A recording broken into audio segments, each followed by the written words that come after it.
It's the Practical Prayer Podcast pre-show on New Thought Media Network. New Thought Media Network, he enunciated. So, hey there, it's August. I'm Bill, that's Carol. We're going to record an episode of the Practical Prayer Podcast starting any second now. And I'm actually in a little bit of a hurry today because the topic that Carol brought up is completely personal, completely relevant, and mysteriously fun. So we will get into that. And in the meantime, I will just go and say that for the folks who are joining us live on New Thought Media Network, if you put a comment into your social media chat, then we will be able to see it and respond accordingly. If you are watching the recording on New Thought Media Network, then you can always go to the website, bethelight.com, b-the-light.com, as you see beneath Carol as she adjusts her microphone. Yeah, there you go. He'll make it work. It's not on now. You managed to make it stop working at all. I'm not hearing a thing. So look for the switch or the button or the wire that you disconnected. There it goes. Now we got it. Okay. So anyway, you can go to the website and find the section on practical prayer, and the podcast section has a comment button, and you can make the comment from there if you're watching the recording. And if you're listening to the podcast as it gets released as a podcast into audio podcast land, then you don't hear this part because this is before the show has started. So we get together and sometimes we talk about what we're going to talk about. Sometimes we review how's your summer going. We just passed the midway point of summer, halfway between the equinox and the solstice. So yeah, it's halfway done. And if you're one of those people like, I guess both of us get up early, and you'll notice that it's not quite as, it doesn't get light quite as early as it used to, 6 or 7 weeks earlier. Yeah. Fortunately, it's still relatively warm. So, and you know what? We'll survive it. We will survive it. Okay. So anyway, I love the topic that Carol has come up with today, and I'm not even going to tease it. I'm just going to say, let's go ahead and start the podcast episode, and then we get to roll this one out. Give you a hint. I will pull out a purple chair so that you can make yourself comfortable. A practical prayer is a prayer that works. These discussions between Reverend Bill Marchiony and Carol Lawrence dive into the details of how it works and how to work it. Reverend Bill is a New Thought minister and the author of Practical Prayer for Real Results. Your new life begins with a new thought. Carol Lawrence is on a spiritual quest, finding the New Thought teaching after decades on the pulpit in 3 different traditional denominations. I've got some questions. Together, they're exploring the philosophy and activities that come together from many of the world's religions to create the practical spirituality that is New Thought.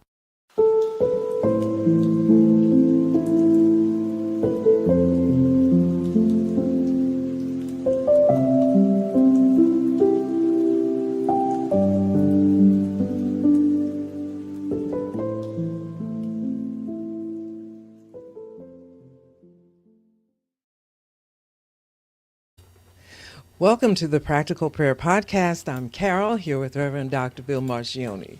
We have an episode of the podcast today which has a very particular topic, and it is a personal particular topic because it's something that actually started happening to Carol over 20 years ago and is continuing to happen. And she... I can't wait to... She spiritually is saying... What the? Yes. So I will paraphrase the story as I understand it, and then you can embellish. So, okay. Way back in the good old days, near the turn of the century. Does that make it sound even longer ago? Yeah. Way back before right after the turn of the century. As Carol was leading, had been hired to lead a church in the snooty suburb of Cherry Hill, New Jersey. And she took the leadership of this church, and they wanted to change it from crusty old traditional and bring in some newness. And so one of the ideas that Carol had, being brilliant, is let's use this room that nobody's using and make it into a place that's going to be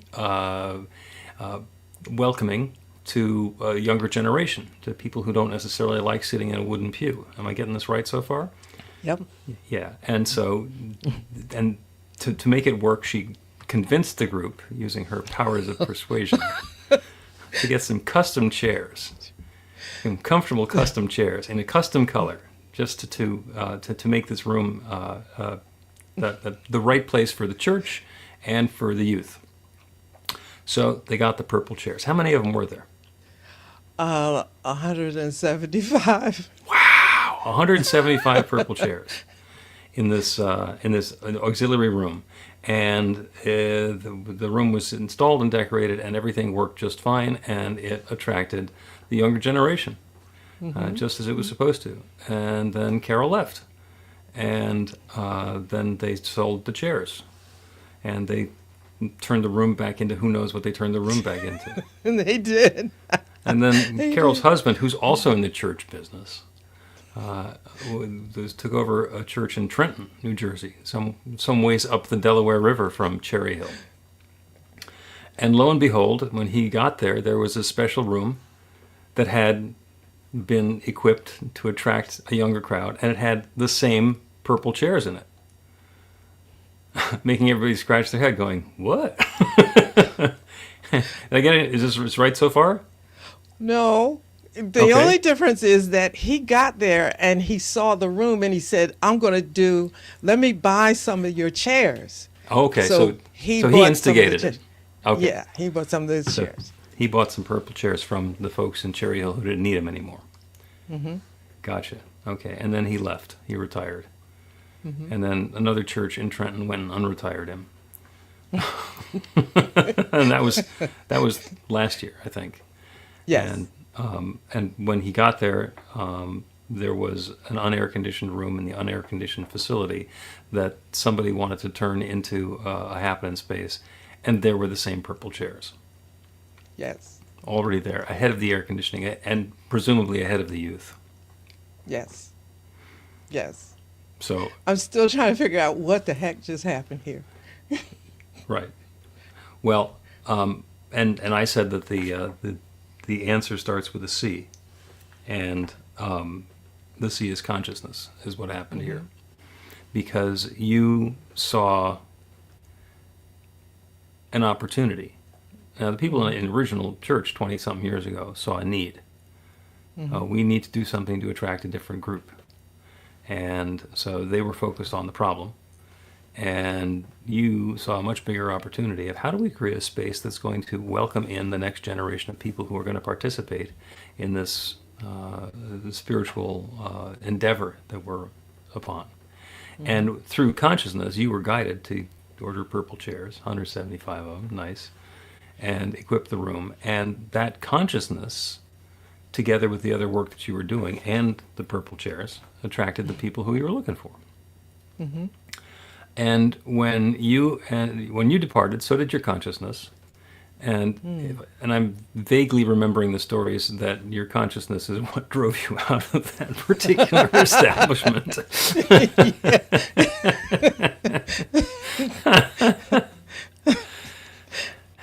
And when you did, the chairs became much less relevant to the mission and the truth of the church.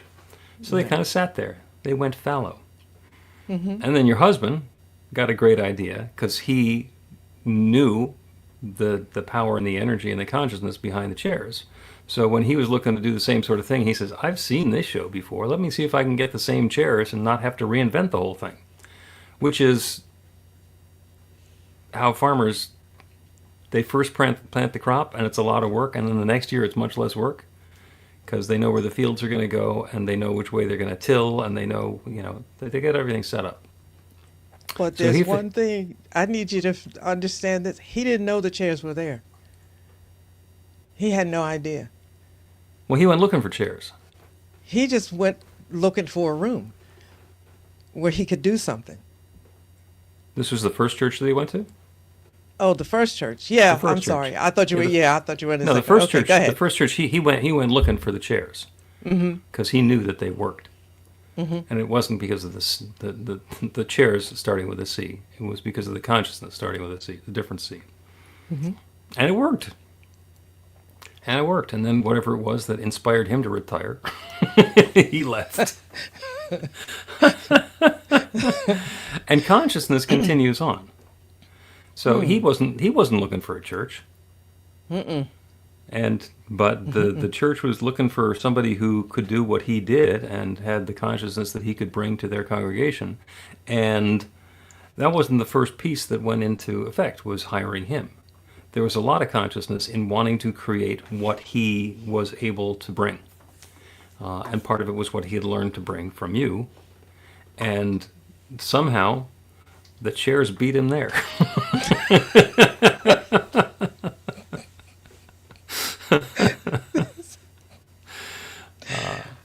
It is going to work again. Is it? Okay. Oh, yeah. It's going to work again. I mean, they need to address all the issues. Like, it's currently early August, so a room without air conditioning and lovely purple chairs is not going to cut it. But, so you got a year. Until you get to summertime again, you need the air conditioner. We were both in awe when he told me the story, because I didn't know where he was going until he said the purple chairs were there. And we could, because we both were in Trenton at the same time at some point, we both knew the journey of the chairs, but we never realized that he would meet them again at the place where he met them. This is just crazy.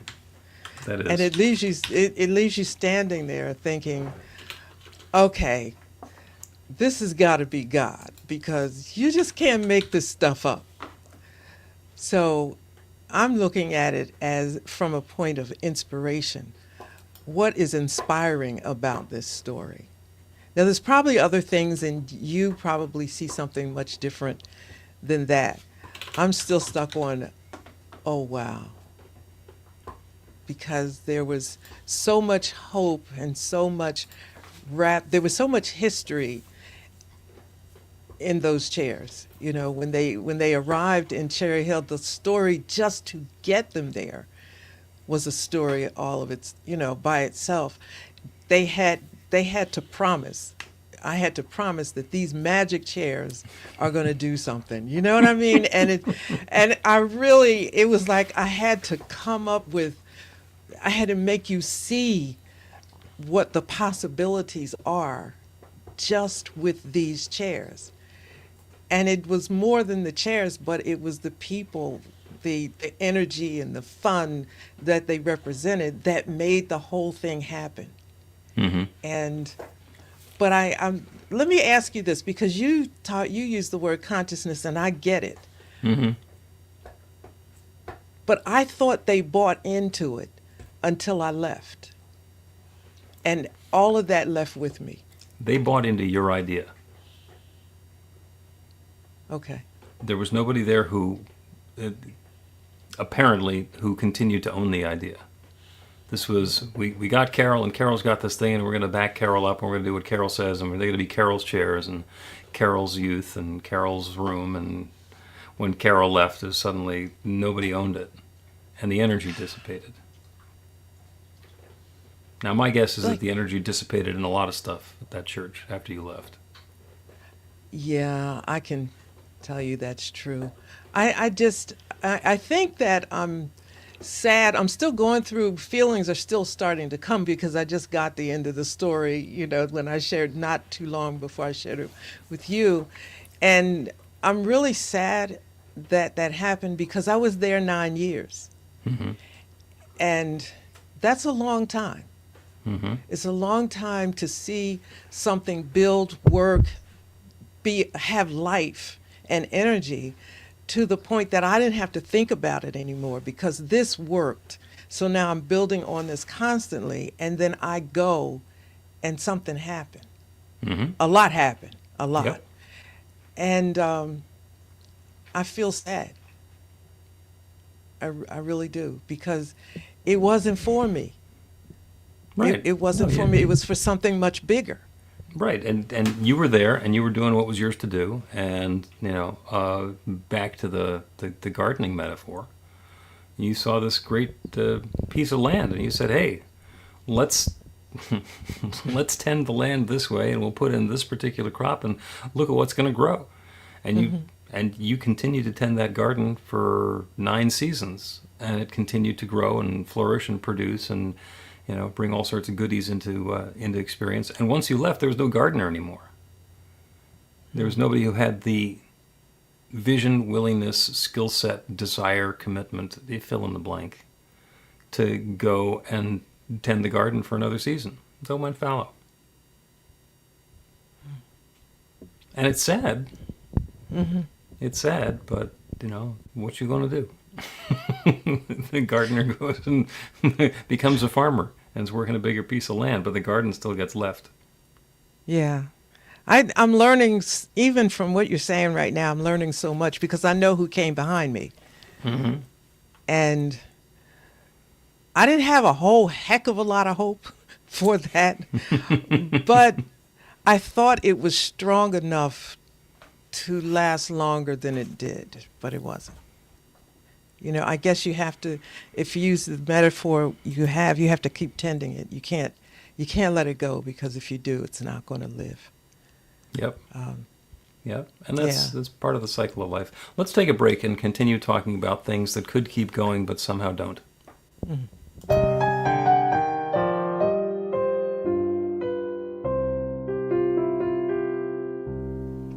Are you ready to get results? Now, that's not a rhetorical question. Are you ready to get results? RUR2GR.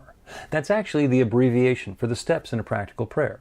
Recognition, unification, realization, gratitude, and release, with a couple of extra steps in there in case some doubt creeps in along the way. RUR2GR. This class is about the prayer technique that's common to all of the spiritual practices and religions in the most effective prayers that they have. And by effective, I mean that the prayer works. It actually creates a change in the experience of the person doing the prayer. It gets a result. We're going to begin with theory, and then we're going to take it into practice.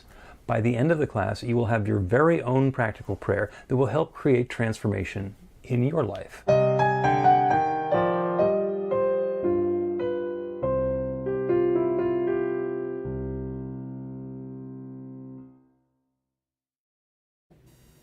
Welcome back to the Practical Prayer Podcast. I'm Carol, here with Reverend Dr. Bill Marchiony. We're having a wonderful conversation about the purple chairs and the consciousness which created the environment where the purple chairs did such a wonderful job of making 9 years, a generation of youth feel welcome and comfortable and at home. And then when Carol left, the relevance of the chairs vanished, and then when her husband was looking for chairs, some of them went off to a different city. And those sorts of things happen all the time. Sometimes we notice that it's happening, and other times we don't. We say in relationships that sometimes people are in our life for a reason, a season, or a lifetime. And when you first meet somebody, you don't know which one it's going to be. They might be there to let you learn something, and then as soon as you've learned it, they go away. And sometimes they're just there for a while, and then your orbits go in different directions, and you drift apart. And other people are lifers. They stick around, and it's a lifelong friend. It's somebody who you always, every time you get together with them, you feel like you've known them forever, and you just pick up a conversation that you might have drifted out of a year or 2 or 3 or 5 earlier. Mm-hmm. The same thing with purple chairs. They were there for a purpose. They were there for a reason. And that reason was the growth of what you were seeing in your ministry. So I had a similar experience. I inadvertently became a teen advisor. And this was in probably 2004, 2005. My daughter was 12, was about to turn 13. And they invited a bunch of us to go to winter teen camp. This was the Centers for Spiritual Living, had a winter teen camp. And there were 3 girls at the church who were kind of qualified and the right age to go. The disadvantage is they hated each other. but the qualifying factor was that it was President's Weekend in the middle of February, and the teen camp was in Key West. So all they heard was, wah, wah, wah, wah, Key West. And they said, okay, I'll go to Key West for a weekend, even with them. So the senior minister and I and these three girls went to the airport and flew down to Miami and got a rental car and drove down through the Florida Keys. And along the way, of course, they found out everything that they had in common with each other. And then the teen group weekend was transformational. It's like, oh my God, they'd been hearing about this teaching for most of their lives. But this was the first time that they actually got to embody it and experience it, and it was transformational for all three of them. And on the way home, as we were changing planes in the airport in Atlanta, they said, "We want to have a teen group just like they do in Florida." And it was like, you remember in the movie The Secret, where somebody says something and like the air shimmers and the earth kind of shakes, and it's like, okay, something just happened. It was one of those moments. It's like, okay, we'll do that. And I had never seen myself as a teen advisor because teens are borderline personalities and they're very difficult to deal with, and I wasn't interested. But they were so passionate, and there were three of them, and the next week there were five of them. Little teen group started growing itself.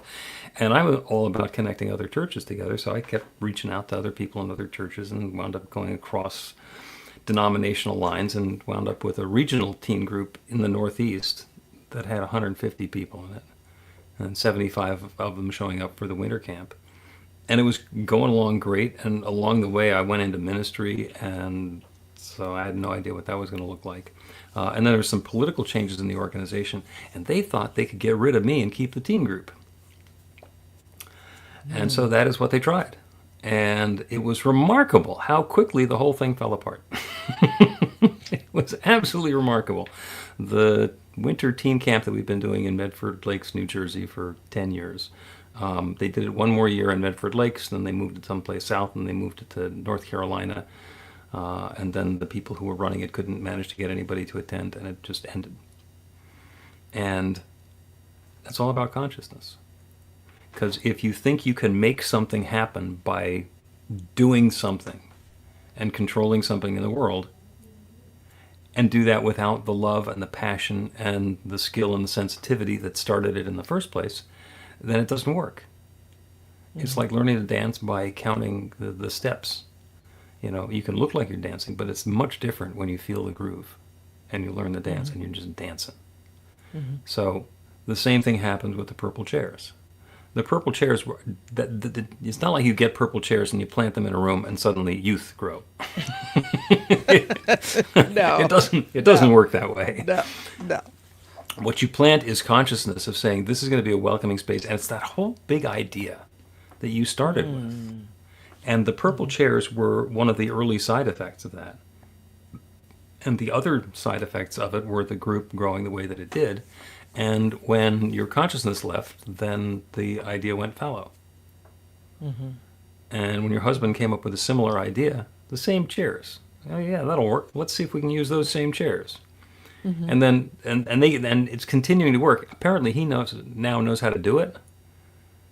So the chairs beat him to the new church.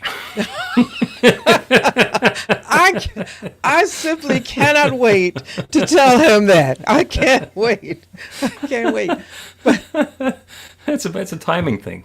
Chairs like, where's Don? But you know what? As you're saying this, I'm learning, because I remember so vividly every thought that I had, the energy, the idea. I saw it, and I kept building and building and sharing it, and, you know, selling people on the idea.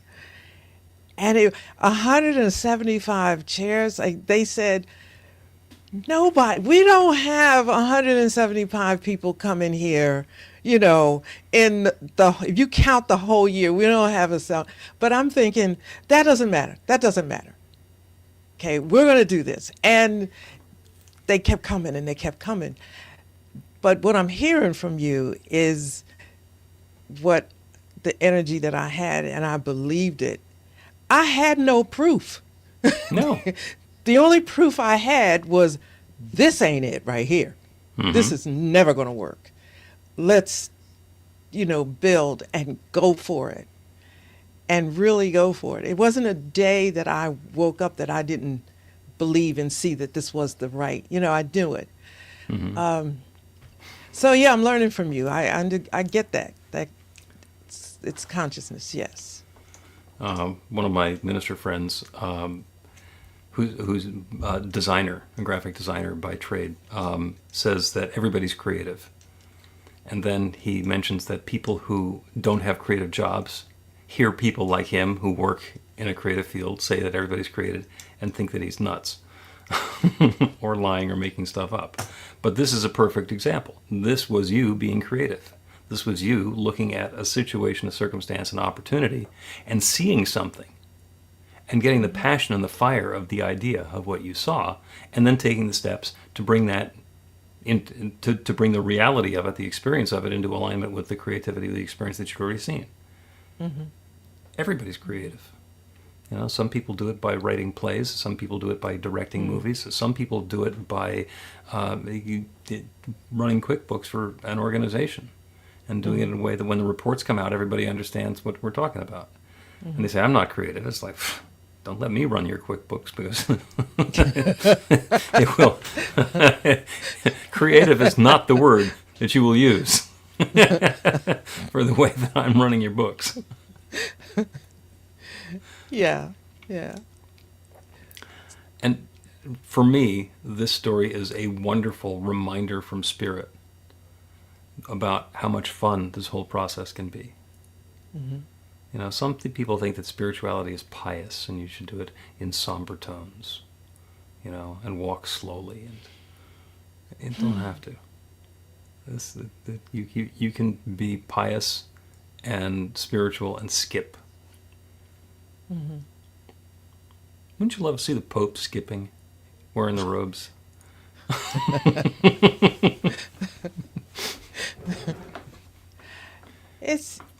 Isn't it like, I guess it's like saying, okay, I see this is what it is. But I don't think that anything is supposed to be the way it is forever. Right. You know, especially if it's not working. Especially if it's not working. So you figure out, let's do something, anything. Mm-hmm. Yeah. And then go from there. You know, and you can always go back. And I mean, everybody, let me be clear, everybody didn't buy into this idea. Mm-hmm. But they gave me money to make it work. Right. Some of them didn't step foot in the room, but they made sure that it happened because they had a buy-in, their grandkids and whatever. Right. So I think you just don't know. Is it that you can overthink something? Oh, sure. Just go with it. And my guess is that by the time you were 5 or 6 years in and it was working, that even the people who didn't particularly have enthusiasm for it said, well, this isn't my thing, but it's working, so good for her. Yeah. And probably in private, they were patting themselves on the back for giving you the latitude and the support and the money to go do this thing that they had no interest in. Right.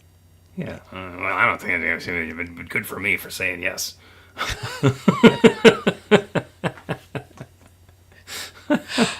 Well, listen, I'll tell you how right you are. In a Baptist church, you got to get voted in and all that. Mm-hmm. And one guy was very happy to tell me, you know, I didn't vote for you. I didn't like you. I didn't vote for you.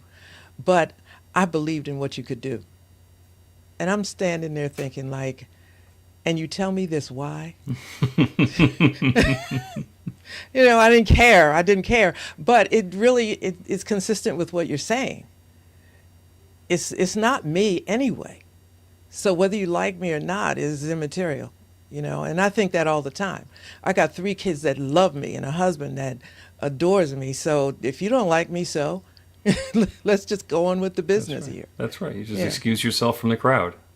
Because when you get to the point where you don't have to spend a whole lot of time with the people who don't like you. I think this sounds bad, but it's really not that bad. People are in it for whatever they're in it for, you know, whatever is important to them. And if you have an idea, I guess, that they see that will work for them, they don't have to like me. They just like my idea, you know, and you've been trying to figure out how to get your kids and grandkids to come to church. You're paying them and they won't come.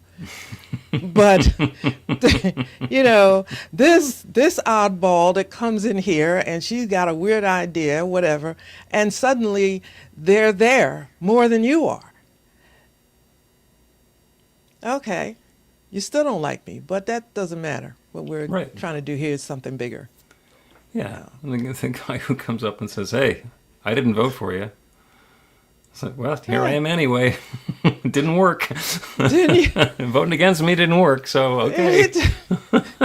Hey, wait. Let's see what else you're not going to get. You know, yeah. I guess it just takes all types. I don't know. See, me, spirit is big. You know, it cannot be about you. It can't be. It's got to be about something bigger than you are. Mm-hmm. Because that's the only way you're going to get energy behind it. If you go with likes and you look at the frowning faces, I would have never stayed there. I never told you all of it. I wouldn't have stayed, but I would have never returned after the first meeting. But there was something bigger. Mm-hmm. And that has nothing to do with me. This just has to do with spirit. Yeah. And you Yeah. get to tell some stories later on from a completely different perspective 22 years on. Let's take another break because I have an idea for a prayer that ties all this stuff together. Learn to put practical prayer to work in your life. The steps are simple to learn and let you begin to get real results to create the life of your dreams immediately. Reverend Bill Marchiony's widely acclaimed book, Practical Prayer for Real Results, gives you a clear summary of the New Thought principles behind practical prayer and the series of easy-to-understand steps found in the most effective prayers from religions and spiritual practices all over the world and throughout history. Practical prayer is not a replacement for your religion or practice. It's a technique to make the work you do in consciousness even more effective.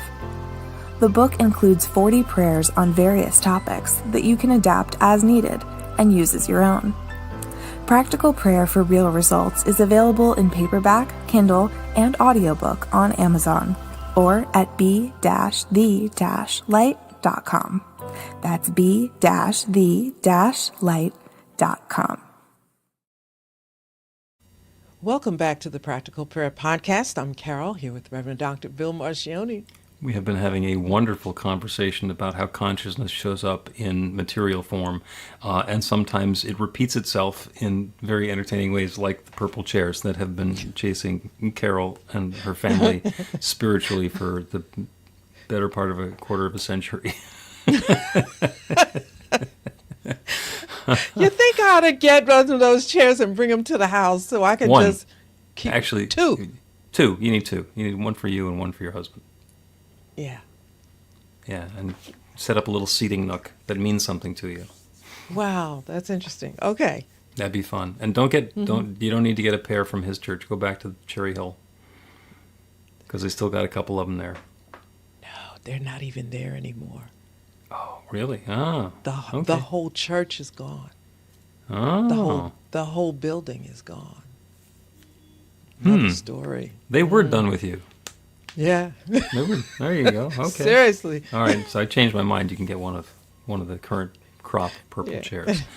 And not everybody has specifically purple chairs happening in their lives, but we all have experiences where the pieces are fitting together in a way that's not working, and then we rearrange the same pieces and they fit together in a way that is working. And it happens in relationships, and it happens in workplaces, and it happens in the organizations that we're participating in, happens in families, happens all the time. Pieces fitting together in an unexpectedly effective and happy way. One of my favorite stories is about somebody who's unhappy with their job. And I've had these people come and ask me for practical prayer, because their boss is a jerk and everybody is feeling, they're being mistreated and nobody's having an opportunity to do anything right or do anything well, and it's dehumanizing. Mm-hmm. And then suddenly And the prayer is not necessarily to find a different job, because if you find a different job, you wind up with the same circumstance. The prayer is for all the pieces to fit together in a way that brings harmony and uplift to everybody. And the result of the prayer is not that the horrible boss gets swallowed by the earth and disappears forever. No, he gets promoted to be in charge of a different department, where the people are all dysfunctional, and he will fit perfectly in with the dysfunctional arguing people. And the person who gets promoted to be in charge of the department is either the person we did the prayer for or their best friend, who knows exactly what needs to be done for the department. And the same group of people doing the same task for the same organization for the same pay are suddenly having a great time. And they're more effective, and everything is working harmoniously, and everybody still has a job working for the same organization. It is possible for the pieces to fit together in a way that brings harmony and uplift to everybody. We don't have to set the intent for something bad to happen to somebody we don't like. We can set the intention for something good to happen to the person that we don't like, and it takes them completely out of our experience. Yes, yes, yes. The infinite creative power that creates everything is perfectly willing to create that.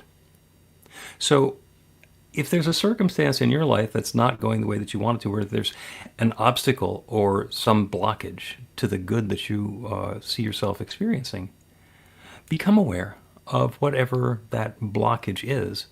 And instead of seeing the blockage go away, the invitation is to know that you and the circumstance and the blockage can all reorganize themselves in a different way. The blockage doesn't have to evaporate. It might, but it doesn't have to. It can just go off and block something different. Or perhaps it will be the foundation of something where having a nice sturdy block that doesn't move is going to be helpful. It doesn't need to be in our experience anymore. And we know that this works because we know that there is one infinite creative power, one divine presence, one love that shares itself as all of its creations. Everyone is everything, everywhere. It's all that one divine presence taking its own form. And one aspect of it looks like me, and one aspect of it looks like each one within the sound of my voice, and one aspect looks like the blockages that each of us is seeing, and it's also expressing as the potential and the possibility for the pieces to rearrange in such a way to bring harmony and joy and uplift and peace and prosperity and richness and sweetness and goodness and creativity and love and connection and all of that into our lives. It is completely possible for the pieces to be rearranged, perhaps immediately, in a way that brings that same uplift to each of us and to everyone involved. So that's what I'm claiming. That's the intention that I'm setting. That's the invitation that I'm making to that infinite creative power. Knowing that we are participating in that creative process, knowing that the good that we're seeking is seeking us, I now call upon that infinite creative power to bring upon the changes, to let it happen. And I know it's already doing so. It's already happening, and I'm so grateful for it. I'm so grateful for the good that's already happening. And so with a deep feeling of thanks for all this good, I speak this word and I release it into that creative law that creates everything. And I know it's already creating this. This is already underway. It's happening now and continues to happen. And so it does, and so it is. The Practical Prayer Podcast with Reverend Bill Marchiony and Carol Lawrence is a production of BeTheLight.com. be-the-light.com. Where you can find more information about practical prayer for real results. Our theme is by Music of Wisdom. You can learn about the spiritual community of New Thought Philadelphia with daily guided meditations, Weekly celebrations of spirit, and Reverend Bill's classes in practical spirituality at newthoughtphilly.org.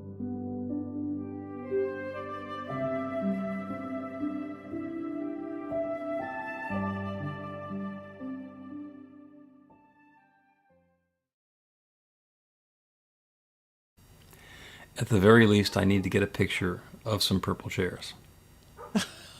I will get it. I'll make sure he gets them. Whether the ones at your house or the ones that are pre your house. Well, I don't know how they're going to get here, but that was just a quick idea. But I'll ask him to get the picture. Okay. Yeah. That's a great story. That is a great story. And thank you so much to the folks who are joining us on New Thought Media Network for the Practical Prayer podcast pre and post show. As a reminder again, if you have a question or a comment or something that you want to share with us, you can put it in the comments on your social media. If you're watching live, if you're watching on the recording, then right over there at bethelight.com, be-the-light.com, you go to the website, there's a practical prayer section, and you can put a comment in over there instead, and we will respond accordingly. And if all goes according to divine plan, this episode will be out there in podcast land a week from Wednesday. Great. How about that? It's exciting. Yeah. Yes. It's such a great story. I love that story. Yeah, I'm still kind of flying, I'm floating about it because I don't know if I ever saw anything like that happen. It's great. It's filled with so many different memories. I'm so sure there are so many stories within that story. Oh, yeah. And if you go and you find some of the now adults who sat their younger selves down in those chairs, the stories that they're going to tell. Yeah. They stopped doing it, but it was transformational while it happened. Mm-hmm. So there's a story. All right. Well, thank you, Carol. Thank you, everybody who's here. And see you, I guess we'll be back next week on New Thought Media Network to record another podcast episode. I will be on location, perhaps, in scenic and lovely upstate New York. I'm going to go visit, but, the internet should work from there. We'll see. Should. Take care. Please help us say thank you to our organizational sponsors, including the Hefferland Foundation, Affiliated New Thought Network, International New Thought Alliance, Science of Mind Archives and Library Foundation, Center for Spiritual Living Denver, Center for Spiritual Living Midtown, New Thought Philadelphia, Planned Happiness Institute, Summit Center for Spiritual Living, One Heart Retreats, Center for Spiritual Living on the Lake, Unity Kitchener, Unity Spiritual Center Ottawa, Om Center for Spiritual Living, Satya Center, Begin Within Ministries, Center for Spiritual Living North Jersey, Unity of Savannah, and the Center for Spiritual Living Seattle, as well as all of our individual donors. Thank you for being part of the New Thought Media Network. Please like, share, and subscribe. New Thought Media Network, positively inspiring.